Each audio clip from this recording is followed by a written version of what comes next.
ஓம் முருகா போற்றி, கந்தா போற்றி, கடம்பா போற்றி, கதிர்வேலா போற்றி. அறுவடை வீடு கொண்ட முருகா போற்றி. என் செல்ல பிள்ளையே, இன்று உனக்கானது நல்லது நடக்கும், நிச்சயமாக நடக்கும். உன் வேண்டுதல்கள் எல்லாம் பலிக்கும். இது திருச்செந்தூர் முருகனின் அருள் வாக்கு. வாழ்க்கையில் நம்பிக்கை இல்லாமல் எதுவும் செய்யாதே. நீ வேண்டிய அனைத்தையும் நிச்சயம் நான் நிறைவேற்றித் தருவேன். என் செல்ல பிள்ளைகளை நான் கவலைப்பட்டு கொண்டே இருக்கச் செய்வேனா? உன் முருகப்பெருமான் நான் இருக்கிறேன், கவலைப்படாதே என் செல்லமே. நம்பிக்கையோடு இரு. யாம் இருக்க பயமேன், உன்னை நிச்சயமாக நான் கைவிட மாட்டேன். நீ சந்தேகமும் கேள்வியும் இல்லாமல் உனக்கு எது சிறந்ததோ அது நம்மை வந்து சேரும் என்ற எண்ணத்தை வளர்த்து கொள்ள வேண்டும். நான் சொல்கிறது உனக்கு புரிகிறது தானே? இதோ உலக அனுபவங்களை எடுத்துப்பார். இந்த மாதிரியான எண்ணங்கள் கொண்டவர்கள் அவரவர் வாழ்க்கையில் வெற்றி பெற்று இருப்பார்கள். அதைத்தான் உன்னையும் நான் பின்பற்ற சொல்கிறேன் இந்த முருகப்பெருமான். நீ உன்னுடைய துன்பமான காலங்களை கூட புன்னகையுடன், தளராத நம்பிக்கையுடனும் எதிர்கொண்டு வா. உன்னுடைய தடைகள் அனைத்தும் வெற்றி படிகளாக மாறிவிடும். இவற்றையெல்லாம் பின்பற்றுவது சிறிது கடினமான ஒன்றுதான். ஆனால் அதை முயற்சி செய்து பார், முயன்று பார். அந்த துன்பங்கள் அனைத்தும் காணாமல் போகும். ஏனென்றால் என்னை மீறி எதுவும் நடக்காது. தேவையில்லாமல் உன்னை வருத்திக் கொள்ளாதே. நீ உன் வாழ்க்கையில் தத்தளித்துக் கொண்டிருக்கிறாய் என்று நான் நன்கு அறிவேன்.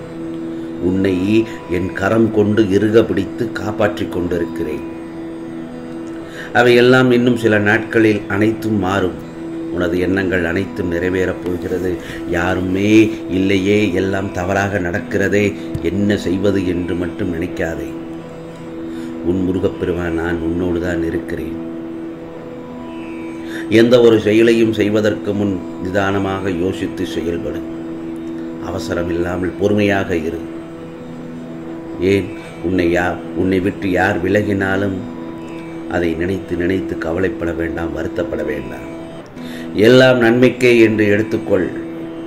யார் யார் உன்னை வெறுத்தார்களோ, உதாசீனப்படுத்தினார்களோ, உன் நம்பிக்கையை கெடுத்தார்களோ, அவர்கள் முன் நீ மென்மேலும் வளர்ச்சி அடைந்து உன் வாழ்வில் வெற்றி பெற இந்த முருகப்பெருமான் உனக்கு நல்லதொரு ஆசீர்வாதத்தை வழங்குகிறேன். என் செல்ல பிள்ளையே, நீ உன்னுடைய காத்திருப்புக்கானது என்றுமே வீண் போகாது. நீ காத்திருப்பது கண்டிப்பாக உன் கையில் வந்து சேரும். நீ என்னிடம் எதிர்பார்த்து கொண்டிருக்கும் காரியங்கள் யாவும் விரைவில் நிறைவேறப் போகிறது. ஏனென்றால் உனக்கான நல்ல நேரம், ராஜயோகம் இப்போது வந்துவிட்டது. இனி நீ நிம்மதியோடு வாழப்போகிறாய். இது முருகப்பெருமானின் அருள் வாக்கு. மிக மிக முக்கியமான விஷயம் உன் வாழ்க்கையில் நடக்கப் போகிறது. எல்லா வளமும் பெற்று சௌபாக்கியத்துடன் வரும் காலம், வாழும் காலம் மிக மிக அருகில் வந்துவிட்டது என் பிள்ளையே. அதற்கான அறிகுறிகளை நீ இப்போது அறிந்து கொள்வாய். கூடிய விரைவில் நீ சற்றும் எதிர்பாராத நல்ல செய்தியை கேட்பாய். அந்த நேரத்தில் இது கனவா அல்லது நிஜமா, எப்படி இந்த மாற்றம் நடந்தது என குதூகலம் அடைவாய் என் பிள்ளையே. எந்த ஒரு தருணத்திலும் நீ கோபப்படக்கூடாது. கோபமே வேண்டாம். உனக்கு வரும் அனைத்தையும் நான் ஏற்றுக்கொள்கிறேன். என்னுடைய அனுமதியின்றி எதுவும் நடக்காது தானே? அப்படி இருக்கும்பொழுது நீ ஏன் பயப்படுகிறாய், கலங்குகிறாய்? உன்னிடம் ஒரு செயல் வந்து சேர வேண்டும் என்றால் அது என்னுடைய அனுமதியோடு தான் உன்னிடம் வருகிறது என்று நினைத்துக்கொள். அது நல்லதாக இருந்தாலும் கெட்டதாக இருந்தாலும் அதை ஏற்றுக்கொள்ள பழகிக்கொள். நல்லதாக இருந்தால் என்னிடம் நன்றி கூறி சந்தோஷப்படுவாய். கெட்டதாக இருந்தால் என்னையே சில நேரம் திட்டி விடுவாய்.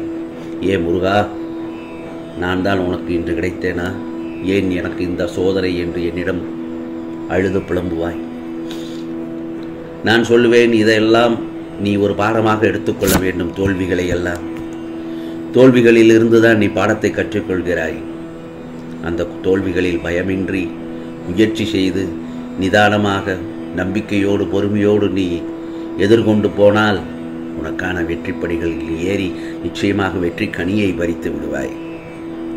அதற்குத்தான் சொல்கிறேன், எதற்கும் கலங்க வேண்டாம், பயப்பட வேண்டாம்.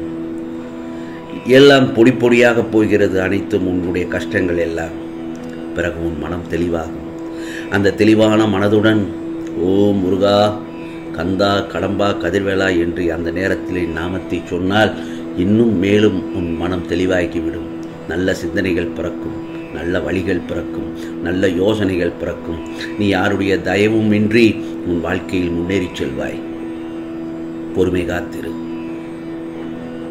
நிதானமாக இரு, கோபப்பட வேண்டாம் என்றுதான் நான் உன்னிடம் சொல்கிறேன். இழந்ததை மீண்டும் பெறப்போகிறாய்.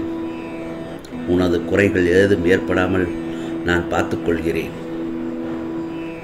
பிறகு பார், உனது வாழ்க்கை உன்னையே வியக்கச் செய்ய போகிறது. ஆகா, இப்படி ஒரு வாழ்க்கையை நாம் அடைந்து விட்டோமே முருகா, உனக்கு நான் நன்றி சொல்கிறேன் என்று. என் செல்லப்பிள்ளையே, நான் உன்னிடம் ஒன்று சொல்கிறேன். இன்றைய பொழுது உனக்கு நல்ல பொழுதாகத்தான் போய்க் கொண்டிருக்கிறது. சிறு சிறு இடைஞ்சல்கள், சிறு சிறு பிரச்சனைகள் வரத்தான் செய்யும். நல்ல சந்தோஷத்துடன் நீ இருக்கும் பொழுது எனக்கு நன்றி கூற மறந்து விடுகிறாய். கஷ்டம் வரும்போது தான் என்னை நினைக்கிறாய். ஏன்?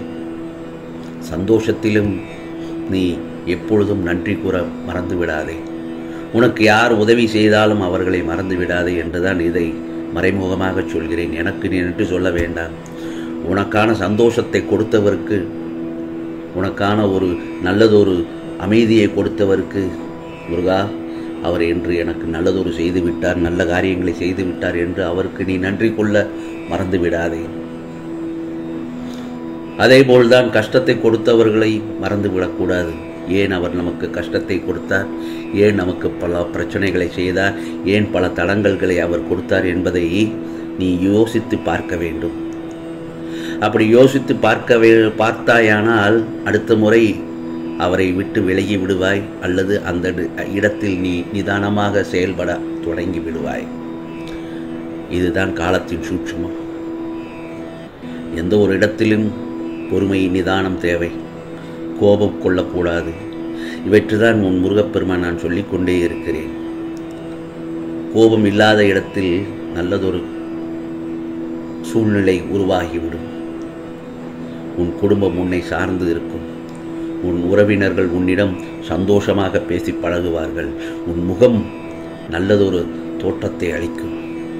அழகுடன் காட்சி தருவாய். கோபத்தை குறைத்து விடு. உன் மனம் தெளிவாகும் பொழுது உன் முகம் அதை காட்டி கொடுத்து விடும். ஆகா, இவன் நல்ல சந்தோஷத்தில் இருக்கிறான், எந்த ஒரு பிரச்சனை இல்லாமல் இருக்கிறான். பிரச்சனைகள் உள்ளுக்குள் இருக்கத்தான் செய்யும், ஆனால் அதை வெளிக்காட்டக்கூடாது. ஆகவே இன்று உனக்கு நல்லதொரு செய்தியைத்தான் உனக்கு நான் கூறியிருக்கிறேன் உன் முருகப்பெருமான். இது திருச்செந்தூர் முருகனின் அருள்வாக்கு. இதை பின்பற்றி உன் வாழ்க்கையை சந்தோஷமயமாக்கு. ஓம் முருகா போற்றி, கந்தா போற்றி, கடம்பா போற்றி, கதிர்வேலா போற்றி, அறுபடை வீடு கொண்ட முருகா போற்றி. ஓம் சரவண பவ, ஓம் சரவண பவ, ஓம் சரவண பவ.